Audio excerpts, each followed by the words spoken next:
On va poursuivre cette première partie d'après-midi avec un second keynote, une seconde présentation sur le thème de la crise et de la crise sanitaire. Je vous demande d'accueillir monsieur Olivier Portier, consultant qui a créé et pilote l'Observatoire des impacts territoriaux de la crise et qui va nous parler, bonjour, et qui va nous parler de la crise sanitaire, peut-être un point de bascule de notre économie. Merci d'accueillir Olivier Portier. Bonjour à toutes et tous. Donc effectivement, je m'appelle Olivier Portier. Je suis consultant pour le secteur public local depuis de nombreuses années, principalement spécialisé sur les problématiques de développement économique territorial. Et l'année dernière, dans le courant de l'année 2020, en pleine crise, avec un certain nombre de partenaires privés, on a créé ce qu'on a appelé l'Observatoire des impacts territoriaux de la crise, qui est un projet d'intérêt général qui vise à transférer des éléments d'information, comme son nom l'indique, sur les impacts territoriaux de la crise, sous un angle à la fois économique et social, principalement, mais aussi on travaille sur d'autres thématiques actuellement, auprès des acteurs territoriaux, mais aussi du grand public. Donc du coup, l'idée, aujourd'hui, j'ai 30 minutes pour vous parler un petit peu de tout ça, c'est évidemment très rapide, mais l'idée, c'était de vous synthétiser, en fait, les premières hypothèses que l'on formule à partir des travaux qu'on a commencé à conduire, et notamment mettre cela en perspective, effectivement, avec les implications que pourra avoir cette crise, de manière plus générale, sur notre économie. Donc, cette crise, tout d'abord, très rapidement, en introduction, comment la qualifier ? Elle est quand même assez différente des précédentes, parce qu'elle a une nature tout à fait particulière, et notamment déjà, un premier enseignement, et ça renvoie directement à ce qui a été dit précédemment, elle présente véritablement une traduction systémique, c'est-à-dire qu'on est parti d'une crise sanitaire, qui s'est transformée de manière extrêmement intense en crise économique, ensuite en crise sociale, et en plus le tout sur fond de crise écologique. Donc là, on est vraiment au cœur de la notion de systémique avec cette crise qui est tout à fait particulière. Mais surtout, ce qui la caractérise le plus, je dirais, c'est son immédiateté. C'est-à-dire qu'à partir du moment où le confinement est entré en action, on a immédiatement enregistré une détérioration de notre activité économique et des destructions d'emplois à un niveau comme on n'en avait quasiment jamais connu en France. Je vais y revenir. Donc une crise d'une immédiateté absolue avec un choc très brutal, très violent, de manière immédiate. Aussi, ce qui la caractérise très fortement, c'est son intensité, évidemment. Donc une crise très violente qui a généré notamment des destructions d'emplois. On va le voir, c'est plus de 500 000 emplois salariés privés détruits au premier trimestre 2020, avec 15 jours seulement de confinement. En avril 2020, c'est 800 000 demandeurs d'emploi de catégorie A, alors que le précédent historique le plus signifiant, depuis qu'on a des données sur la demande d'emploi, c'était 80 000 lors de la crise financière internationale en avril 2009. Donc on est sur un choc de x10 sur le marché du travail à l'échelle nationale. Et puis aussi, ce qui est assez sidérant, c'est évidemment sa synchronicité. C'est-à-dire que cette crise s'est déployée sur l'ensemble de la planète au même moment et a frappé tous les pays sans exception. Donc après, ça, c'est des éléments à caractère assez généraux qui ont été largement traités, qui sont traités par des spécialistes. Moi, mon expertise, elle porte sur les territoires. Donc du coup, à travers l'Observatoire des impacts territoriaux de la crise, on essaye d'identifier comment les territoires se sont comportés, se sont-ils montrés plus ou moins résilients suivant les configurations locales. Et on peut voir évidemment, et je dirais sans surprise, que la capacité de résilience des territoires a été très hétérogène. Alors, on a commencé nos travaux quasiment dès le démarrage de la crise. Le problème qu'on a au niveau territorial, c'est qu'on dispose de nettement moins de données qu'au niveau macroéconomique national. Donc du coup, on a commencé par essayer de poser un certain nombre d'éléments qu'on pourrait qualifier d'anticipation. Et pour ce faire, donc, on a mobilisé une grille d'analyse que je mobilise régulièrement dans mes travaux, qui part d'un principe absolument fondamental et qu'il faut bien avoir à l'esprit quand on s'intéresse aux questions territoriales, c'est que les territoires ne sont pas des nations en plus petits. La dynamique de développement des territoires s'explique par des phénomènes qui n'existent pas d'une certaine manière au niveau macroéconomique national. Et notamment un élément absolument essentiel qui a été révélé par un économiste qui s'appelle Laurent Davzy dans le courant des années 90, c'est que contrairement au niveau macroéconomique, au niveau territorial, la croissance économique ne génère pas nécessairement une amélioration des conditions sociales des populations. Dit autrement, il est tout à fait fréquent d'observer des territoires qui, par exemple, vont créer beaucoup d'emplois, symptôme d'une assez forte dynamique économique, mais qui pourtant vont enregistrer une très nette détérioration de leur marché du travail, c'est-à-dire une augmentation du nombre de chômeurs. Ces phénomènes-là de déconnexion entre croissance et développement au niveau territorial s'expliquent évidemment par des mécanismes macro complexes, multifactoriels, qui renvoient notamment à la transformation et de notre société et de notre économie, notamment depuis la Seconde Guerre mondiale. Et vous avez un schéma qui figure en haut à gauche qui synthétise aujourd'hui les modalités de fonctionnement socio-économique des territoires. Et ce schéma, il repose sur une idée assez simple, c'est la suivante, c'est que les territoires, pour se développer, ne doivent pas uniquement chercher à créer de la richesse, donc à enregistrer une augmentation de leur PIB, mais plutôt et avant tout chercher à capter du revenu en provenance de l'extérieur. Donc là, on change véritablement de paradigme, on passe de la question du PIB à celle du revenu. Ce qui est intéressant dans cette approche, c'est que la notion de revenu, elle est familière à tout le monde. Et d'ailleurs, ce n'est pas une notion, c'est une réalité. Je ne sais pas si dans cette salle, mais j'en suis à peu près persuadé, chacun d'entre nous dispose d'un revenu, parce qu'on travaille ou parce qu'on bénéficie d'une pension, d'une allocation, etc.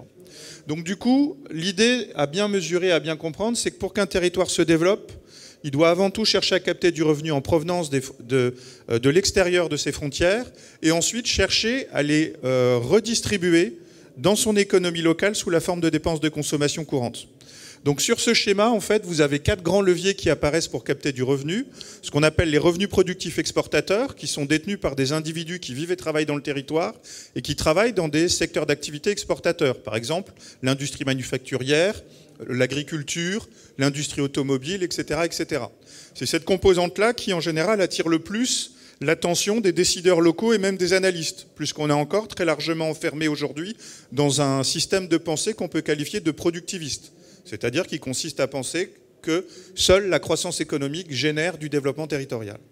Donc ça, c'est la première composante qui permet de capter du revenu. Ensuite, vous avez une autre composante, ce sont les revenus publics. Donc là, on n'est plus confronté à la question du niveau de compétitivité du territoire, de leur capacité de production, mais finalement, ça renvoie à des mécanismes de redistribution qui sont liés au prélèvement de l'impôt et qui fait que des individus qui travaillent dans le territoire et y vivent et qui travaillent dans les 3 fonctions publiques, d'État, territoriale et hospitalière, contribuent par ces logiques redistributives à faire rentrer du revenu dans les territoires. Ensuite, vous avez une troisième composante qui renvoie à la montée en puissance des mécanismes de solidarité, à la montée en puissance de l'État-providence depuis la Seconde Guerre mondiale. Ce sont les transferts sociaux.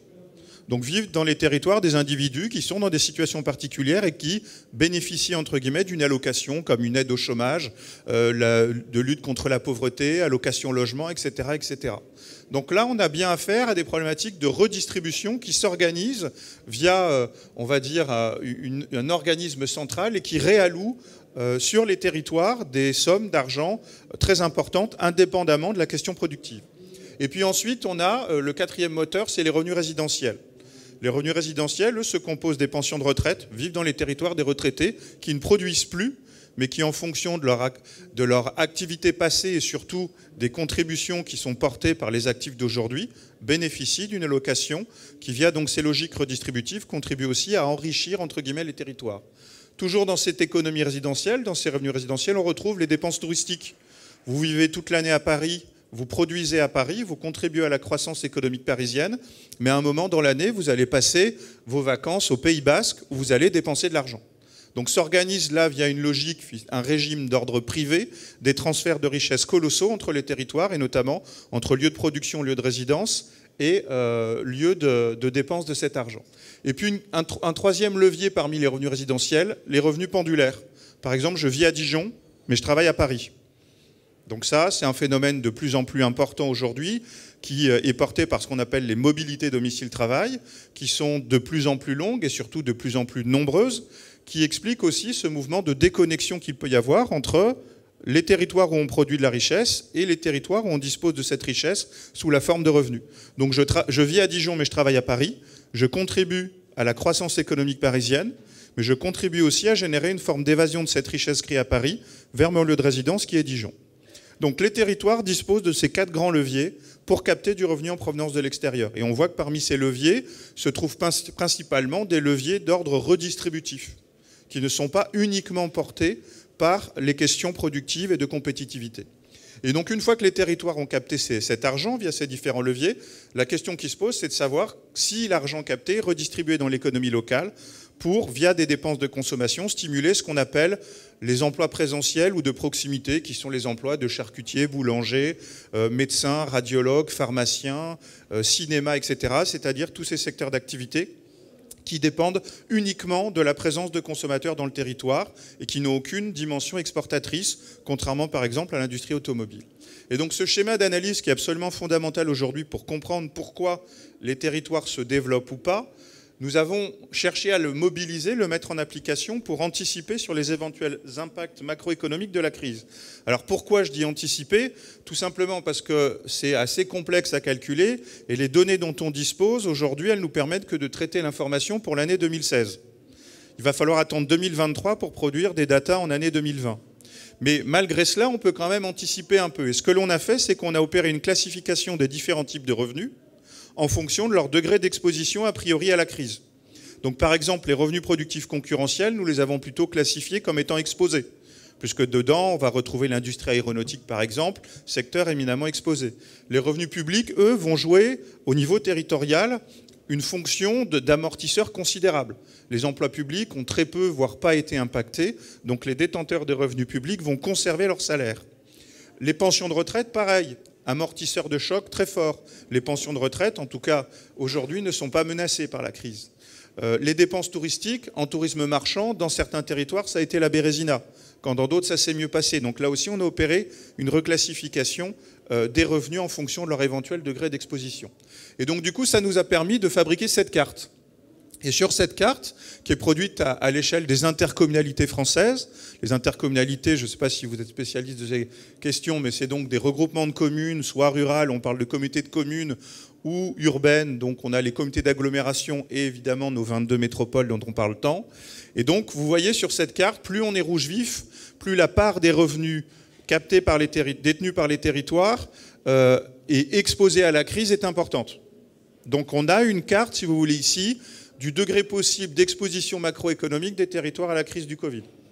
Et notamment, qu'est-ce qu'elle révèle? Et ça, c'est un phénomène tout à fait singulier. Quand on l'a produite, on a été plutôt étonné.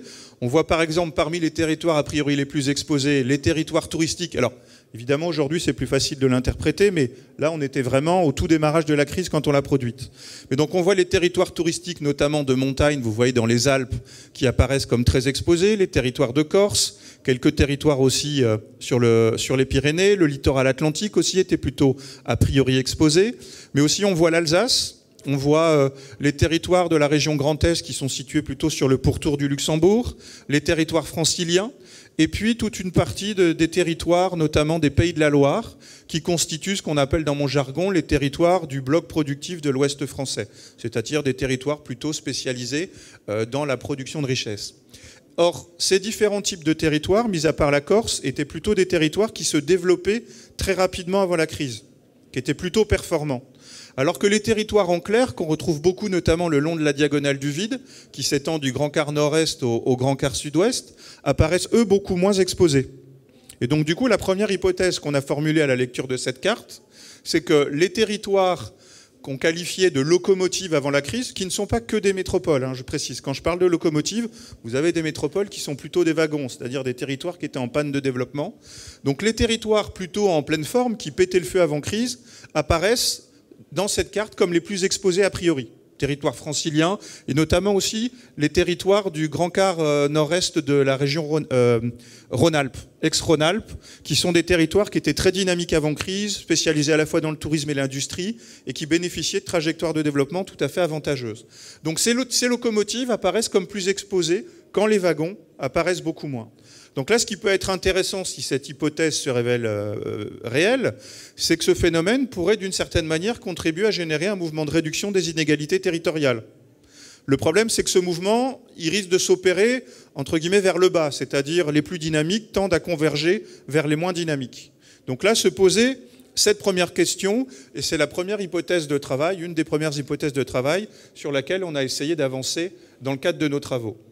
Donc du coup, cette logique un peu d'inversion possible des termes du développement territorial avec des locomotives plus exposées, potentiellement plus impactées que les wagons qui, eux, étaient des territoires qui vivaient plutôt des mécanismes de socialisation, c'est-à-dire des dépenses sociales, des pensions de retraite, dans des territoires souvent vieillissants, peu attractifs sur le plan touristique, peu dynamiques sur le plan économique. Et donc du coup, on a essayé de produire des premiers éléments. Et notamment, on a produit une première carte sur les impacts économiques de la crise à la lecture de l'évolution de l'emploi salarié privé. Donc vous avez ici une carte à l'échelle des zones d'emploi françaises. C'est un périmètre fabriqué par l'INSEE sur la base des mobilités domicile-travail. Vous en avez à peu près 300 en France. Donc quand vous avez des zones d'emploi en bleu, c'est que l'emploi a progressé entre le dernier trimestre 2019 et le premier trimestre 2021, dernière donnée disponible. Et quand vous avez des zones d'emploi en orange clair, rouge, c'est que l'emploi a diminué. Et globalement, on retrouve pas mal, assez bien les traits de la première carte sur le niveau d'exposition possible.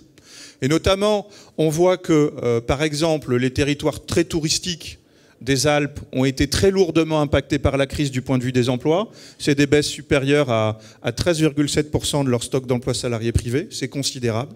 Les Pyrénées aussi ont été assez frappés. De nombreux territoires de la région Île-de-France ont été frappés. Territoires de Grand Est, même en Alsace, ont aussi été frappés, etc., etc. Et au global, ce qui est intéressant d'observer, vous avez un tableau au-dessus qui vous synthétise un petit peu les informations.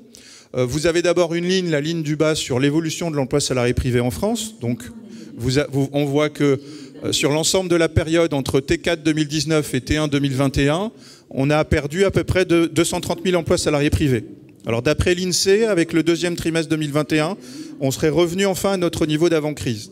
Et puis ce qui est très intéressant d'observer, c'est les évolutions par trimestre. Et notamment, on peut voir que dès le premier trimestre, l'emploi salarié, c'est ce que je disais tout à l'heure, s'est véritablement effondré au niveau national. Et j'ai ensuite décomposé l'évolution entre les territoires métropolitains, qui ont des métropoles sur leur périmètre, et ceux qui sont en dehors des métropoles. Et ce qui est intéressant du point de vue de l'emploi, c'est que les métropoles ont, semble-t-il, été plus impactées par la crise que les territoires qui ne disposent pas de métropole sur leur périmètre. Vous voyez, sur l'ensemble de la période, les territoires disposant d'une métropole ont enregistré 132 000 emplois perdus, soit un rythme de baisse de moins 1,6, alors que les territoires hors métropole ont enregistré certes une baisse, mais une baisse moins intense de moins 0,9, et c'est, j'ai un peu de mal à lire, 93 000 emplois salariés perdus. Donc aussi, il faut bien sortir de ce raisonnement quasi systématique d'opposition entre territoires ruraux et métropoles, par exemple, où on aurait tendance à considérer que les métropoles pètent nécessairement le feu quand les territoires ruraux sont moribonds. Ce n'est pas nécessairement le cas. Parmi les métropoles, avant même la crise, on avait des territoires métropolitains qui étaient vraiment pas en forme. La métropole de Rouen, par exemple, celle de Nancy, de Lille, de Strasbourg, étaient des métropoles qui tiraient un peu la langue sur le plan des créations d'emplois, du point de vue des dynamiques sociales. A contrario, évidemment, des métropoles comme celle de Rennes, de Nantes, de Bordeaux et surtout de Toulouse pétaient le feu. Aujourd'hui, évidemment, Toulouse, avec la panne du secteur aéronautique sur laquelle elle avait bâti l'essentiel de son développement, est très lourdement impactée. Donc du coup, il faut sortir de ces logiques un peu binaires et ces catégories un peu standards de territoire quand on raisonne et quand on cherche à apprécier leur dynamique de développement. Donc, premier enseignement, des impacts extrêmement hétérogènes d'un territoire à l'autre. Alors si je vous avais fait une carte de l'évolution de l'emploi au premier trimestre 2020, on aurait eu du rouge partout. Tous les territoires de France et de Navarre avaient été impactés. Mais on voit que là, au premier trimestre 2021, on a pas mal de taches en bleu, notamment des territoires ruraux. Vous voyez ces territoires de la partie intérieure de l'Occitanie ici, qui n'étaient pas des territoires hyper dynamiques avant crise, mais aussi les franges intérieures de la Nouvelle-Aquitaine, quelques territoires de la diagonale du vide, notamment dans la partie auvergnate, qui était plutôt une zone extrêmement qui tournait plutôt au ralenti.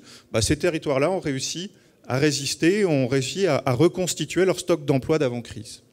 Alors après, une question qui se pose, c'est on a le sentiment, à la lecture de cette carte, qu'effectivement un certain nombre de wagons résistent, de territoires wagons, c'est-à-dire un certain nombre de ces territoires qui ne se portaient pas bien avant crise. Alors la question qu'on peut se poser, c'est est-ce que c'est une illusion statistique? Parce qu'évidemment, de très nombreuses mesures sont venues essayer de préserver notre tissu productif. Tout ce qui a été chômage partiel, prêts garantis par l'État, etc. Et donc du coup, j'ai produit ici une carte complémentaire qui porte non plus sur l'emploi salarié privé, mais sur la masse salariale.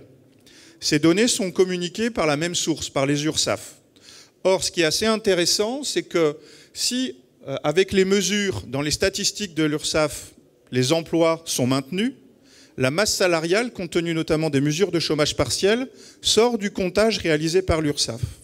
Et d'une certaine manière, l'évolution de la masse salariale nous donnerait une sorte de représentation de ce qu'auraient été les dynamiques économiques territoriales si les différentes mesures qui avaient été prises par le gouvernement ou par les territoires n'avaient pas été prises. Et donc du coup, ce que l'on voit quand on observe juste l'échelle, on voit que là, tout à l'heure, à Maxima, on était sur des baisses comprises entre 13 et 20%, baisse de l'emploi. On est ici sur des évolutions de la masse salariale, donc du secteur privé, qui peuvent s'élever à plus de 30%.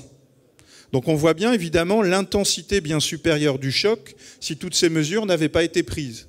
Mais aussi ce qui est intéressant, c'est que globalement, cette carte révèle à peu près la même géographie. Ce qui diffère par contre un peu, c'est le comportement des métropoles à la lecture de ces chiffres. On a vu, je vous ai dit tout à l'heure, que les métropoles avaient plutôt plus encaissé le choc en termes d'emploi que les territoires qui ne disposaient pas de métropole. En revanche, quand on observe l'évolution de la masse salariale à l'échelle des territoires métropolitains versus les territoires non métropolitains, on voit que les métropoles ont mieux résisté. Ce qui tendrait à penser, c'est là encore une hypothèse que je formule, mais on n'a pas encore assez de recul et de chiffres pour valider cette hypothèse, que les métropoles ont un peu moins bénéficié des aides que les territoires ruraux en moyenne. Ce qui expliquerait qu'elles aient perdu plus d'emplois, mais enregistré une évolution de la masse salariale un peu moins négative qu'en moyenne. Donc du point de vue de la masse salariale, des métropoles qui tiennent plutôt la route. Et d'ailleurs, alors qu'on n'avait que 2 métropoles qui avaient reconstitué leur stock d'emploi début 2021 par rapport à 2019, c'était Orléans et Strasbourg, on en a 7 qui ont réussi à reconstituer leur stock de masse salariale d'avant-crise. Elles sont listées ici. On a Lyon, Nancy, Bordeaux, Clermont, Montpellier, Rennes et Brest. Les territoires touristiques, c'est encore plus la Bérésina en termes de masse salariale que pour l'emploi. On voit, il figure notamment ceux des Alpes. On est sur des baisses de la masse salariale de l'ordre de 40%. Donc c'est vraiment des chocs extrêmement violents. Heureusement ici que les mesures ont été prises pour pouvoir les venir en aide. Et puis des wagons qui restent aussi en bleu pour certains d'entre eux. Là encore, toujours en Occitanie, le long de la diagonale du vide, mais aussi on voit les territoires bretons qui sont plutôt en bleu, donc qui ont enregistré une augmentation de leur masse salariale sur la période. Donc des wagons qui résistent, c'est vrai, ça n'est pas qu'une illusion statistique, mais néanmoins, la lecture, l'analyse uniquement réalisée par l'emploi peut introduire un petit biais dans l'interprétation. Donc là, j'ai posé très rapidement des éléments à caractère strictement économique. On voit que quand même la carte effectivement qui se dessine, notamment sur l'évolution de l'emploi, est relativement proche de celle qui portait sur les éléments d'anticipation. Donc l'hypothèse que l'on formulait sur des wagons plus exposés que les locomotives semble tenir la route. Je ne dis pas que c'est systématique, mais c'est plutôt une hypothèse raisonnable et qui tient la route. Et ici, vous avez des éléments qui portent sur l'évolution du chômage, toujours sur cette même période, 4e trimestre 2019, 1er trimestre 2021. Donc c'est l'évolution ici des demandeurs d'emploi en fin de mois, toutes catégories. Donc ça, c'est les chômeurs recensés par Pôle emploi. Et on peut voir donc en rouge là où le nombre de chômeurs augmente et en bleu là où ils ont diminué. Donc déjà, ce qui est intéressant, c'est que si certes, là encore, on mesure de très forte disparité, une très forte hétérogénéité des territoires face à la progression du chômage, il y en a pas mal qui ont enregistré une baisse, d'autres une augmentation.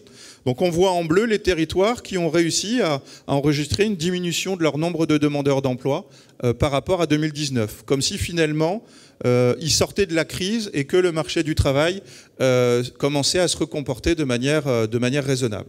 Et donc du coup, on voit bien que c'est plutôt les territoires du Nord et surtout de l'Ouest français qui ont bénéficié de cette baisse de la demande d'emploi sur la période. Et en revanche, ce que l'on voit, et on retrouve ici encore plus clairement que pour l'emploi, la carte que l'on avait observée tout à l'heure sur les éléments d'anticipation, avec, vous voyez, les territoires frontaliers, notamment de l'Alsace, ceux qui sont situés dans le pourtour du Luxembourg. Alors pourquoi je parle de ces territoires de la périphérie du Luxembourg? Parce que ces territoires-là vivent avant tout de revenus transfrontaliers.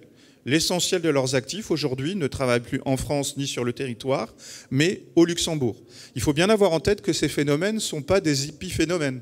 Ce sont des phénomènes absolument massifs et quand on comptabilise les revenus à l'échelle de ces territoires, on se rend compte que ces revenus transfrontaliers pèsent jusqu'à 60% de l'ensemble des revenus détenus et captés par les territoires. Donc ces processus de pendularisation et de dépendance finalement vis-à-vis d'un pays frontalier peuvent être extrêmement forts, donc notamment aux franges du Luxembourg, de l'Allemagne et de la Suisse évidemment. Par exemple, le Genevois français autour du lac Léman est un territoire qui vit largement de ses revenus pendulaires et transfrontaliers. Donc c'est plutôt, là encore, on le voit, nos locomotives d'hier qui ont été surimpactées, qui ont enregistré une forte progression du chômage. Donc les territoires plutôt frontaliers de Grand Est et donc d'Alsace. Même, vous voyez, en Franche-Comté, les territoires du Jura ont été très lourdement impactés. On a toujours, évidemment, et malheureusement, nos territoires touristiques des Alpes et même aussi dans les Pyrénées. En revanche, vous voyez que ceux de Corse et le littoral atlantique se portent plutôt pas trop mal. ont soit enregistré des baisses réduites, soit même, des hausses réduites, soit des baisses significatives. L'Île-de-France se porte très mal. Vous voyez que l'ensemble des territoires franciliens ont été marqués par une forte augmentation du chômage. Donc cette hypothèse de locomotive plus exposée semble effectivement se vérifier au regard des premières mesures d'impact. Alors évidemment, l'activité repart au niveau macroéconomique, le PIB repart à la hausse. Il semblerait même qu'on ait reconstitué notre PIB d'avant-crise. Ça, ce sont les dernières données de l'INSEE qui le laissent à penser. Il n'empêche qu'on peut quand même s'interroger sur notre capacité à véritablement tenir la route dans la durée. Et cette capacité à tenir se pose réellement pour les territoires, notamment pour mes wagons. Ces wagons qui ont certes été un peu moins impactés, ils se posent une question très importante pour eux. Auront-ils une véritable capacité de rebond et vont-ils réussir à se sortir de la crise sur le temps long? Donc du coup, en fait, en termes de conclusion, je conclurai sur finalement trois grands types d'enjeux. Il y avait la problématique de la résilience. Ça, tout le monde l'avait à la bouche. La résilience, on n'avait plus que ce mot-là, en tout cas dans mon domaine d'activité. Donc la résilience, elle renvoyait une problématique simple, même si c'est un mot assez savant, c'était soutenir les territoires pour résister au choc. Donc là, on s'inscrivait plutôt dans un registre de court terme. Notamment, c'est les mesures gouvernementales qui ont été prises et les différentes mesures, notamment d'aide aux entreprises que les collectivités ont pu prendre. Mais ensuite, il y a un deuxième enjeu, plutôt de moyen terme, c'est donc celui du rebond. Et c'est là où je suis sceptique sur la capacité que les wagons vont avoir à rebondir. Parce que même s'ils ont été moins impactés, ils l'ont malgré tout de même été.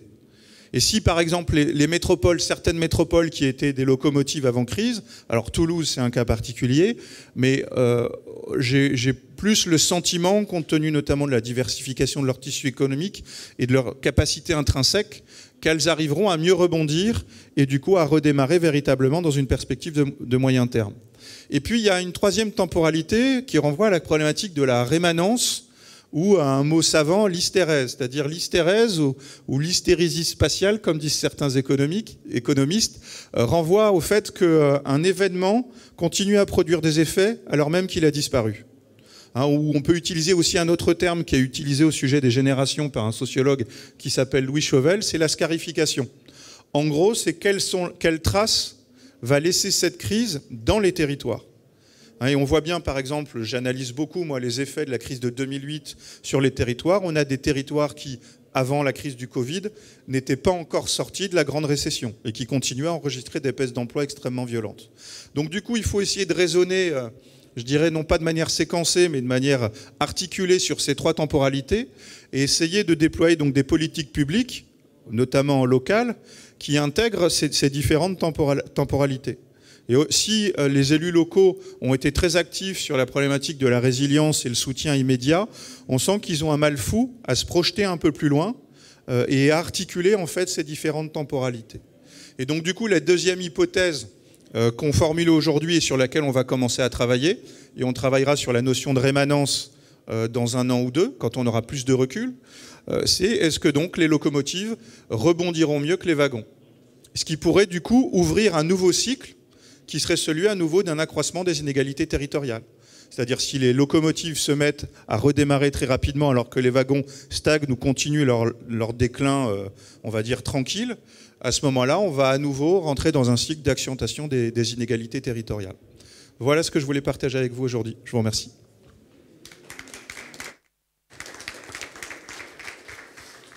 Merci beaucoup pour cette présentation et ces cartes tout à fait détaillées. C'est un travail sur des chiffres qui est tout à fait important. Il nous reste 5 minutes avant... Enfin, on peut d'ailleurs prendre peut-être un tout petit peu plus puisqu'on a une pause un peu plus longue que prévu. Par la suite, personne ne nous attend. Donc si vous avez des questions dans le public, n'hésitez évidemment pas à les faire connaître. Merci. Bonjour, merci. Très très intéressant. Avez-vous fait des corrélations avec la pyramide des âges, d'une part, et la densité humaine en fonction des territoires? Alors, je l'ai déjà fait. Ce qui est intéressant avec l'approche par les revenus dont je vous ai fait part en introduction, c'est qu'on évalue le poids des pensions de retraite dans le processus de captation de revenus. Et donc c'est un indice tout à fait pertinent pour identifier les territoires qui sont les plus fortement atteints, entre guillemets, par le processus de vieillissement. Et d'ailleurs, quand on fait une cartographie simple du poids de chaque type de revenu dans le processus de captation de revenus à l'échelle des territoires, on voit évidemment émerger plutôt les territoires de la diagonale du vide, donc ceux qui sont sur une bande qui part du grand quart sud-ouest vers le grand quart nord-est, qui sont marqués par une nette surreprésentation des pensions de retraite dans le processus de captation. Et ce qu'il faut bien avoir en tête, c'est que les pensions de retraite constituent le premier levier de captation de revenus pour les territoires, même dans les métropoles. En moyenne, les pensions de retraite pèsent de 25 à 36% des revenus captés. Et dans les métropoles, on est aux alentours de 25. Donc c'est à peu près pour les métropoles l'équivalent des revenus productifs concurrentiels. Donc vous voyez, quand on pense les territoires, on est tellement enfermé dans ce registre productiviste qu'on en oublie d'autres leviers qui sont eux aussi déterminants. Alors surtout, ne me faites pas dire ce que je n'ai pas dit, j'étais obligé d'aller très vite. Ça ne veut pas dire qu'aujourd'hui, il faut uniquement chercher à capter du revenu de redistribution. Parce qu'il y a un enjeu macroéconomique fondamental. S'il n'y a pas de production de richesse, il n'y a plus de redistribution. Donc c'est là où ça peut être ambigu, parce que vous avez certains territoires, en tout cas avant crise, qui donc, comme je le disais, vivaient plutôt de la redistribution nationale, étaient entre guillemets plutôt paresseux, pour le dire trivialement, et qui pourtant bénéficiaient d'une trajectoire de développement favorable, c'est-à-dire l'emploi augmenté, le chômage diminué, le niveau de vie était bon et le taux de pauvreté était faible. Et puis vous en avez d'autres qui étaient très productifs, donc qui contribuaient à l'effort de création de richesse nationale, et qui pourtant étaient confrontés à une situation sociale qui se détériorait. Donc parfois, les enjeux territoriaux, l'enjeu local, rentrent en contradiction avec l'enjeu national ou même régional. Ce qui est bon pour un territoire n'est pas nécessairement bon pour sa région, et inversement, ce qui est bon pour une région n'est pas nécessairement bon pour un territoire. Donc, pour revenir vraiment à votre question, on voit bien, si vous voulez, que par rapport à cette question de l'exposition, les pensions de retraite jouent un amortisseur. Mais à mon avis, un amortisseur de court terme. Car en général, les territoires marqués par un processus de vieillissement accentué, ça s'accompagne d'un certain enclavement géographique, d'une dynamique économique plutôt atone. Et donc là, ça interroge sur leur capacité de rebond. Et la densité aujourd'hui, par rapport aux travaux que j'ai pu conduire, ne constitue pas un facteur explicatif. C'est ce que je disais tout à l'heure. Vous aviez des métropoles qui pétaient le feu avant crise, d'autres qui étaient dans des situations plutôt défavorables, et inversement, des territoires ruraux qui étaient très dynamiques quand d'autres ne l'étaient pas. Et un des facteurs, en tout cas sur le plan économique, qui est le plus déterminant aujourd'hui, c'est ce qu'on appelle trivialement l'effet local. L'effet local renvoie en fait aux spécificités véritables des territoires. Très souvent, les élus locaux, quand on analyse leur dynamique économique, vont vous dire « bah oui, mais moi, on perd de l'emploi sur mon territoire parce qu'on est spécialisé dans des secteurs qui ne sont pas porteurs ». Il est vrai que spontanément, on pourrait se dire, si vous êtes spécialisé dans l'industrie manufacturière qui en prend plein la tête depuis 30 ans, assez logiquement, le territoire va perdre de l'emploi. Ben, en fait, cet effet de structure explique de moins en moins les dynamiques économiques locales. Et ce qui les explique de plus en plus, c'est les ressources propres, les spécificités des territoires, cet effet local dont je parle. Et ce qui se cache derrière l'effet local le plus souvent, c'est la capacité qu'ont les acteurs territoriaux à coopérer, et notamment les entreprises, les chefs d'entreprise, entre eux et avec la puissance publique. Donc la question de la densité aujourd'hui, que ce soit mesurée par la densité d'emplois, d'habitants, etc., ne constitue pas un déterminant de la performance économique des territoires. J'étais un peu long, excusez-moi, mais... Très bien. Première question peut-être pour monsieur. On passera à monsieur juste après. Oui, une simple question. J'ai l'impression que sur cette étude fort intéressante, on est un peu, comment dire, aujourd'hui. Est-ce que, puisqu'on parle de la crise va probablement avoir un effet sur la manière de penser notre économie. Exemple, quel est l'impact du télétravail qui va effectivement faire aussi des transferts de ressources, hein, si je vais télétravailler. Alors, en même temps, il y a moi, je vois toujours une petite injustice dans ces affaires-là, parce que quand je télétravaille, la richesse, je la produis là où je télétravaille et pas là où est le lieu de mon entreprise. Or, l'impôt, lui, il va sur le lieu de l'entreprise. Ça, c'est une question qui me tarabuse depuis un certain temps. Et je pense que, par exemple, on s'est aperçu qu'il y a d'autres choses qu'on ne peut plus produire parce qu'on est trop dépendant de l'étranger, donc une volonté de relocaliser. Et donc ma question, c'est comment on peut prendre à long terme, enfin, ou à moyen terme, l'impact de la crise sur les territoires et pas simplement de faire une photo aujourd'hui. Nous, c'est ce qu'on cherche à faire. Vous voyez, chaque trimestre, quand l'information est disponible, on met à jour nos analyses. Et c'est pour ça que moi, je me garde bien aujourd'hui. Je vous ai plus parlé d'hypothèses que de vérité, parce que je suis loin d'être certain qu'on en soit sorti, hein, même si voilà, le PIB est revenu à son niveau. Mais j'écoutais encore ce matin une interview de Pierre Vels, un économiste, qui rappelait à quel point le PIB aujourd'hui est mal construit et mesure mal finalement l'activité économique. Donc effectivement, je pense que cette crise est d'une telle violence qu'elle va nécessairement favoriser une évolution des représentations. Après, là-dessus, moi, ça fait 15 ans que je travaille sur le changement des représentations des élus locaux. Ça fait 15 ans que je mobilise cette grille d'analyse. Et on voit bien que si ça leur parle, et qu'au moment où on travaille avec eux, ils arrivent à faire évoluer leur logiciel, la culture productiviste est tellement intégrée et tellement dominante qu'il est extrêmement dur de s'en émanciper. C'est presque pavlovien. On a des réflexes. Un grand réflexe, par exemple, parmi les élus locaux, quand ils pensent développement économique, c'est « je vais aménager une zone d'activité, des entreprises vont s'y implanter, je vais créer de l'emploi, je vais faire baisser le chômage ». Et je vous assure que ça, c'est pas caricatural. Je le vois encore aujourd'hui dans la plupart des territoires où je travaille. Donc on voit bien qu'on est conditionné par un certain nombre de réflexes. On peut, malheureusement, à travers cet épisode dramatique qu'est la crise sanitaire, imaginer que notre logiciel évolue, du coup on va franchir un palier. Mais moi, l'histoire de le monde d'après, j'y crois pas du tout personnellement, mais peut-être que j'aurai tort.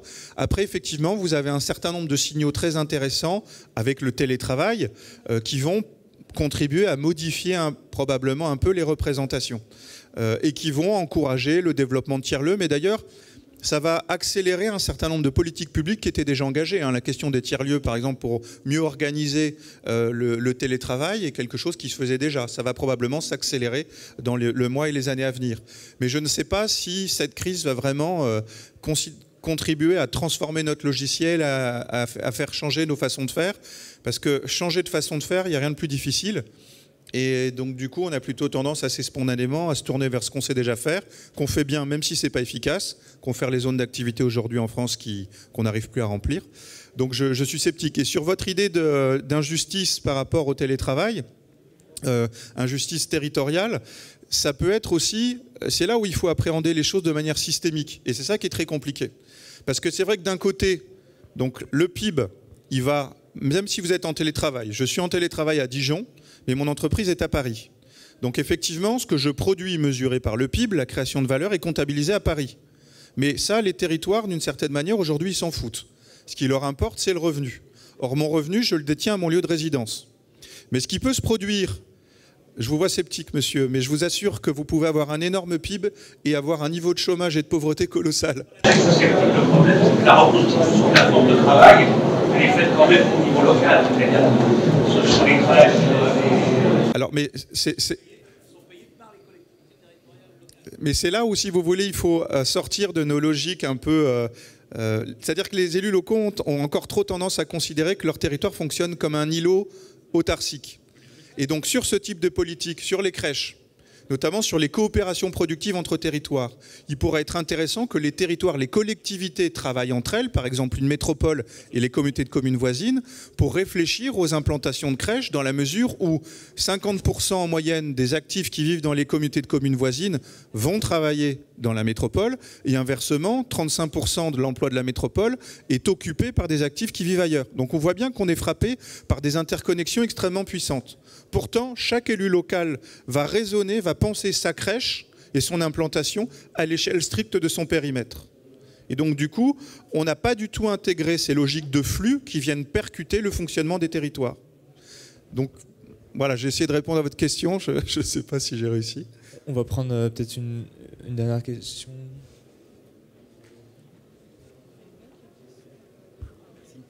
Merci pour cette analyse vraiment très intéressante. J'imagine que vous avez parlé avec des élus régionaux qui pilotent les SRDE2I. Et est-ce que d'après vous, les nouveaux exécutifs, après les dernières élections, intègrent déjà une plus forte répartition, on va dire, vers les wagons que vers les métropoles?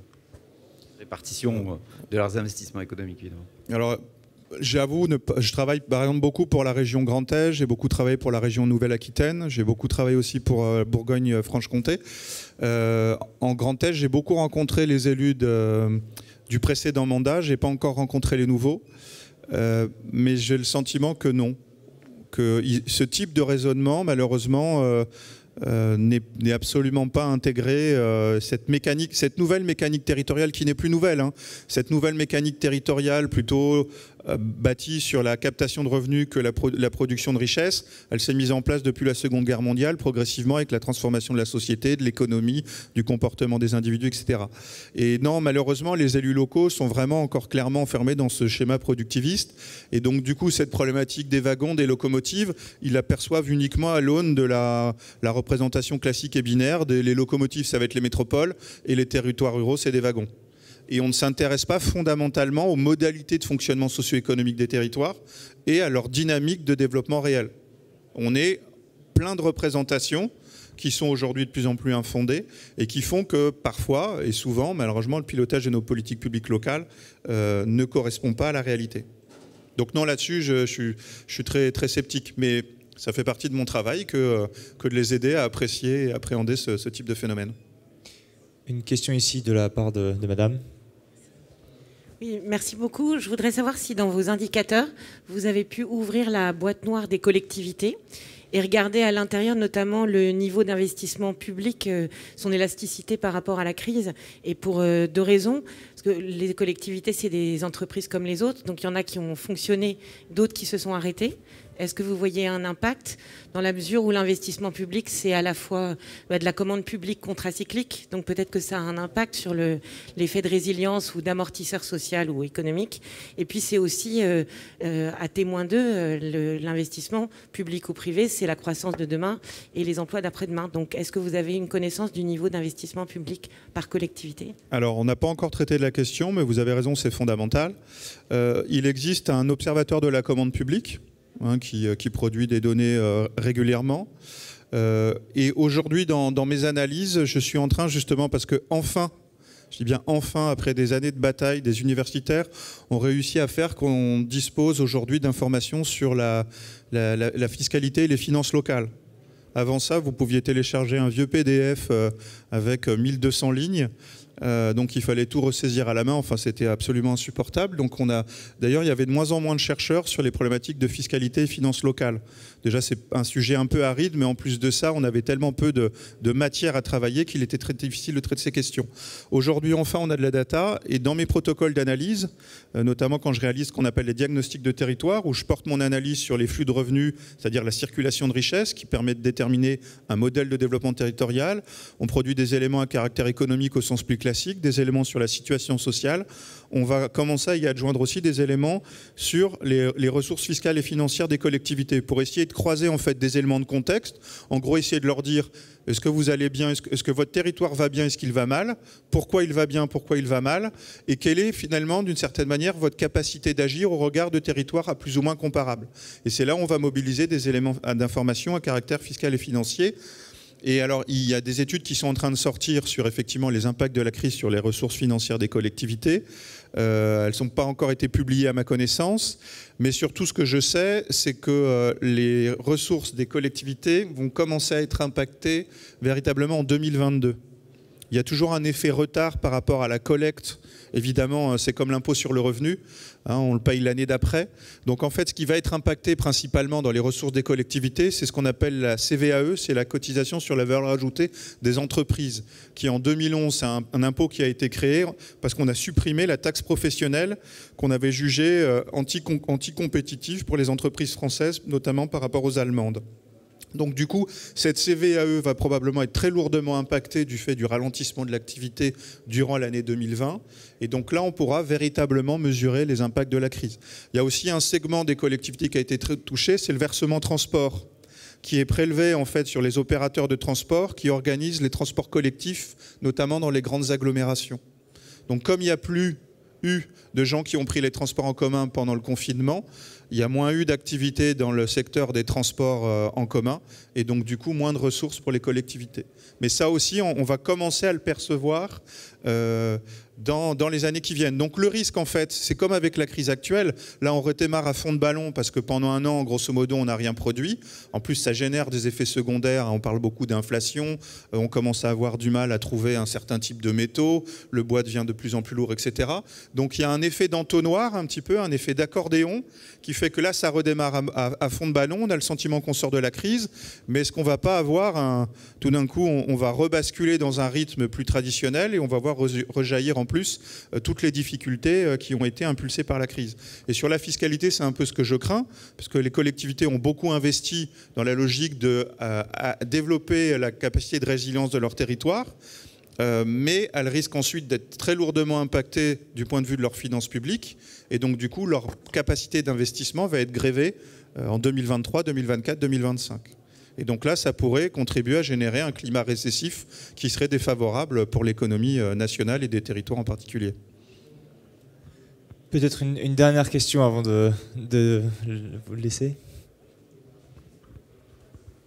Bonjour, merci pour la présentation. J'aurais une question par rapport à ce que vous avez mentionné sur la coopération entre entreprises et éventuellement entreprises publiques et collectivités. Alors, merci. C'est vrai que c'est un peu abstrait. Donc il y a pas mal de travaux qui ont été réalisés pour essayer de comprendre effectivement ce que je vous expliquais tout à l'heure, pourquoi l'effet de spécialisation jouait de moins en moins sur les performances économiques des territoires.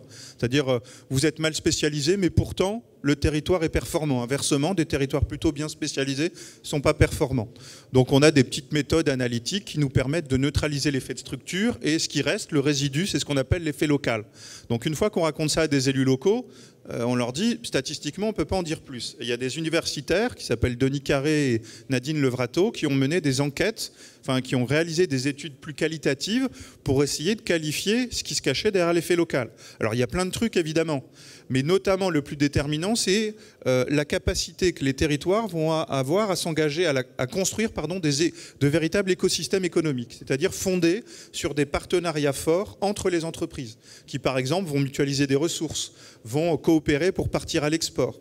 Et notamment ça renvoie aux travaux de Pierre Vels, dont je parlais tout à l'heure déjà, qui est donc un économiste et qui travaille beaucoup justement sur les tissus productifs. Et lui, il s'est rendu compte qu'au-delà de la question de la taille des entreprises, qui, il est vrai, détermine encore assez fortement leur niveau de fragilité, notamment au choc économique, ce qui compte le plus aujourd'hui, c'est leur degré d'isolement. Une entreprise qui travaille seule et qui est coupée de son propre environnement, qu'il soit local ou extra-local, c'est de plus en plus compliqué pour elle. Notamment, ce qu'il faut chercher à faire, c'est à inscrire les entreprises dans des chaînes de valeur. Trouver des sous-traitants, des co-traitants, des partenaires, etc. Et ça, aujourd'hui, ce n'est pas juste des éléments de discours, c'est vraiment quelque chose de fondé. Même quand on discute avec des entrepreneurs, on se rend bien compte que certes, parfois, ils sont en concurrence avec d'autres entreprises, mais ils travaillent aussi avec elles. Moi, à titre purement personnel, je suis en concurrence avec des cabinets conseils. Régulièrement, on répond à des appels d'offres sur lesquels on est concurrent, mais en même temps, une fois sur 3, je vais répondre à ces appels d'offres avec eux. Ça, c'est valable aussi dans les secteurs industriels, etc. Donc cette notion de coopération, elle fait un peu bateau, comme le terme d'écosystème, là aussi, il est sur toutes les langues aujourd'hui.